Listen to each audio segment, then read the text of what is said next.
मंडळी नमस्कार, श्री स्वामी समर्थ। तर आपण आज पाहणार आहोत उंबरठा लेपनाचे फायदे। उंबरठा लेपन कसं बनवायचं, त्यापासून मिळणारे लाभ।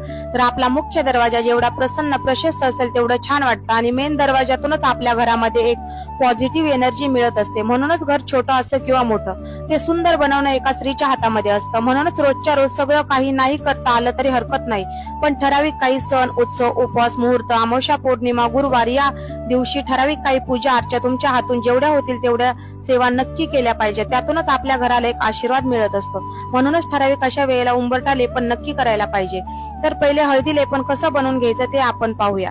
हळदी लेपन बनवताना त्यामध्ये साधं पाणी, गुलाबजल, अत्तर, गंगाजल, हळद याचं मिश्रण करून लेपन तयार करून घ्यायचं व त्यानंतर आपला मुख्य दरवाजा उंबरठा स्वच्छ धुवून पुसून अशा पद्धतीने त्यावर हळदीचं लेपन करून घेऊन कुंकवाचे स्वास्तिक बनवायचे व आपला उंबरठा छान असा रांगोळी काढून फुलांनी सुंदर सजून घ्यायचा व घराच्या मुख्य दरवाजावर एक स्वास्तिक बनवून घ्यायचे। यामुळे घरात शुभ कार्य घडतात, घरातील अडीअडचणी दूर होऊन सुख शांती नांदते व लक्ष्मी प्राप्ती होते। हळदीमध्ये प्रभावी गुणधर्म असल्यामुळे घरातील येणाऱ्या निगेटिव्ह शक्तीला थांबवते। शास्त्रानुसार घराचा उंबरठा राहूशी संबंधित मानला जातो। हळदीच्या लेपनामुळे राहूचे दुष्परिणामही घरावर होत नाहीत।